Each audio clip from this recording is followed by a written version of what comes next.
International Booker Prize just announced its shortlist for 2022. The International Booker Prize is an annual award for a book translated into English and published in the UK or Ireland.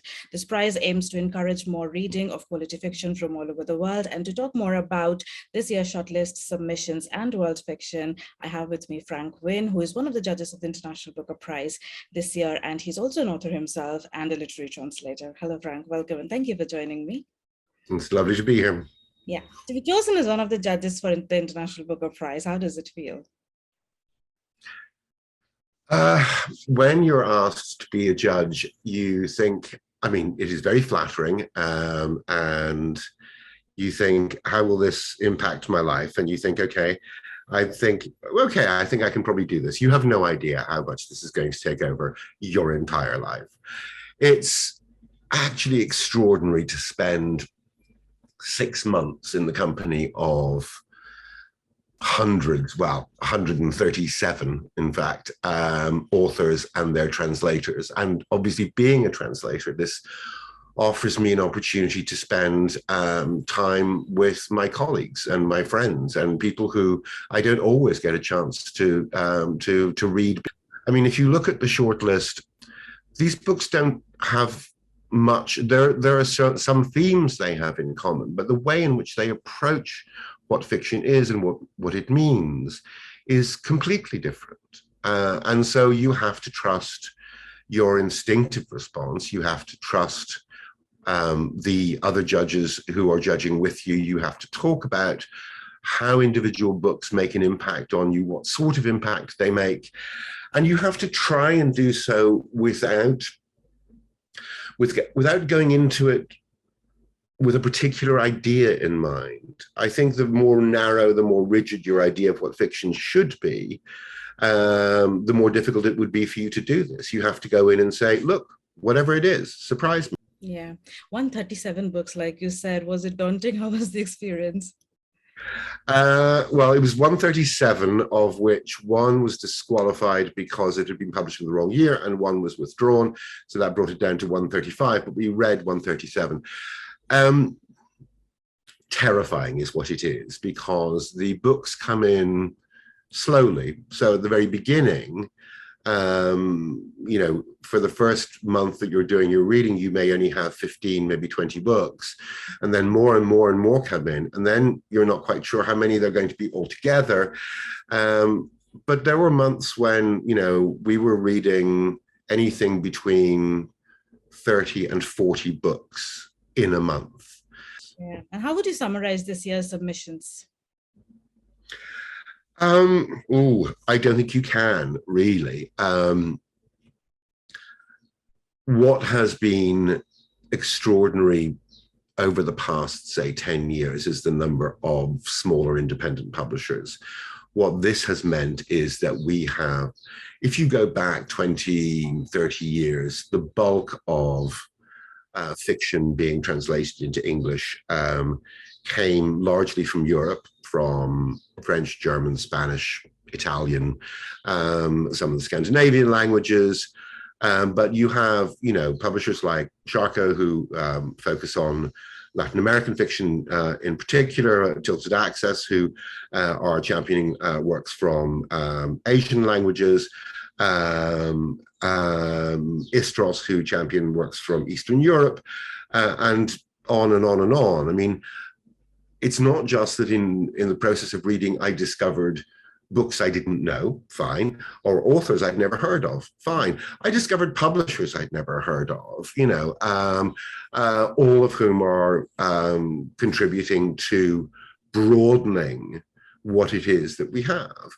But within the span of the 135 books, you have every conceivable approach to what fiction can mean, from what the French call autofiction, which is a sort of fictionalized memoir, through historical fiction, realist fiction, fiction that uses some of the tropes of postmodernism or magical realism.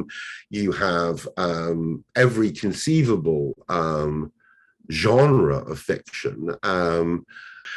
I suppose what most impressed me is the range of what is out there, but also the the the range of languages and cultures that we are now beginning to see work from. Actually, literature is being written in all of these languages all of the time. There is a wonderful new flowering in Latin America.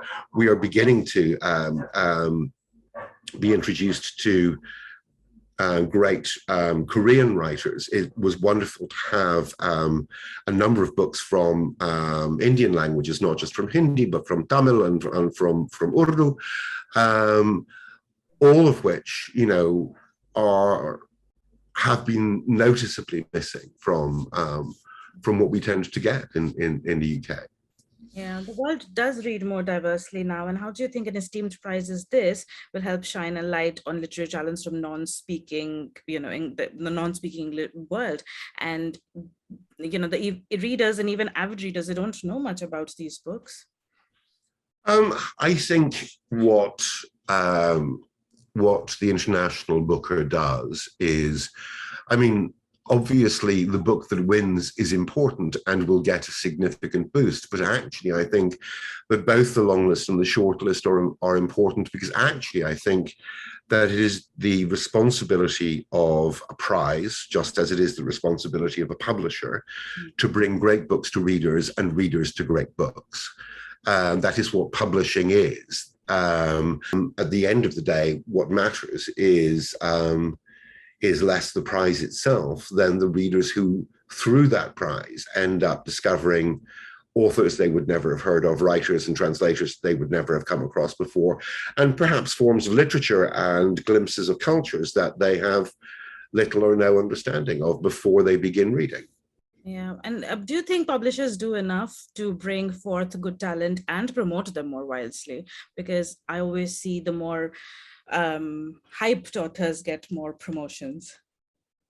Well, publishing is a basic capitalist venture. You know, if a publisher has paid an awful lot of money to acquire the rights to publish a book, they're going to spend more money publicizing that, more money advertising that, than a book that they bought relatively cheaply. So they, you know, I mean, publishers need to make money to be able to publish books in the first place. What's happened through independent publishers, Fitzcarraldo and Charcot and Istros and Other Stories, Pyrene Press. There are so many of them now. And I think all of them have curated intelligent, well thought out lists. I think they are extraordinarily inventive in terms of how they use publicity, how they do online events, how they do how they get readers to them. The corollary of that is that the larger publishers, what tend to be referred to as the big five, have taken perhaps less of an interest in translation. And unfortunately, you know, they are victims of their own success. And these days, they are publishing less at the grassroots level of translation. It's not as though they don't publish translations anymore. There are, you know, certainly Harville and Jonathan Cape, both of which are part of Penguin Random House, still publish a number of translations. But it is the enthusiasm and the passion of independent publishers that really means that we are in a much better position with translated fiction now than we have been for as long as I've been a translator. That doesn't mean that we can stop. There is still an awful lot to do. And a lot of this is not just what publishers do, but what booksellers do and what reviewers do. And, you know, for a book to reach an audience, it is not enough to translate and publish the book. You need the reviews, you need booksellers who will, you know, talk about the books and put them on tables and you know, host events and so on and so forth. All of this is part and parcel of what publishing is. Exactly. And do you think there is a particular part of the world that has a great literary talent, but maybe they don't get the world's attention as much? Well, the ones that surprise me, I mean, given that that Britain has a long-standing relationship with the Indian subcontinent, we have almost no work being translated from Malayalam, from Keralan, from Bengali, and it's not as though these books do not exist. They do. And Seagull Press, for example, publishes many of them. But unfortunately, Seagull Press are not based in the United Kingdom, so they are not eligible for this prize. But it's almost as though British people think, oh, well, we can read Indian writers because we have Indian writers who write in English. So the Vikram Seths and the Salmans and the Arundhati Roy and whatever. Well, yes, that's true, but that is one small subsection of what is happening in Indian fictions, plural, and Indian literatures, plural, because actually what is being written in Tamil and is not the same as what is being written in Hindi, which is not the same as what is being written in Bengali. The other is more difficult, is we get almost no books in translation from Africa. Those that we do get, and we get more now than we used to, are almost entirely translated from colonial languages. So from West African, so from French from West Africa or from North Africa, from the Portuguese of Mozambique or Angola, from the Spanish of Equatorial Guinea, or the French of, say, Mauritius, and but there is not at the moment an infrastructure that means that we are getting books that are translated from Lingala or from Xhosa or from Amharic or from any of the multiple languages. It's a long battle, because everybody thinks that nobody is listening to, even if we accept that maybe 4.5% to 5% of books in English now are translations, that is a tiny, tiny percentage compared to the, say, 23-24% you would get in Spain, or the 24-25% you would get in Germany or France. Interesting about India, because this is the first time the International Booker has an Indian book on its shortlist. It is, and it's a wonderful book. I obviously have no idea how many books have been submitted before. I mean, I know that there is not a lot of translation done from, as I said, Seagull published quite a lot. I mean, the last book I can remember being shortlisted for a prize was for the Independent Foreign Fiction Prize, the precursor in some ways of this prize, and that was a novel called Chaurungi, which Arunava Sinha translated. Definitely. And this year, the shortlist features 5 out of 6 books by women. What marked differences have you noticed between books written by men and women in this year's submissions particularly? If any.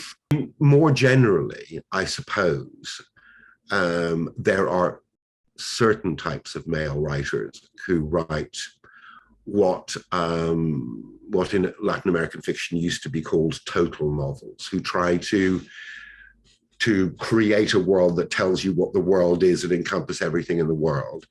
I think many women writers do not do that. They step back and say, here are many things. Is this a world? Which is a different thing.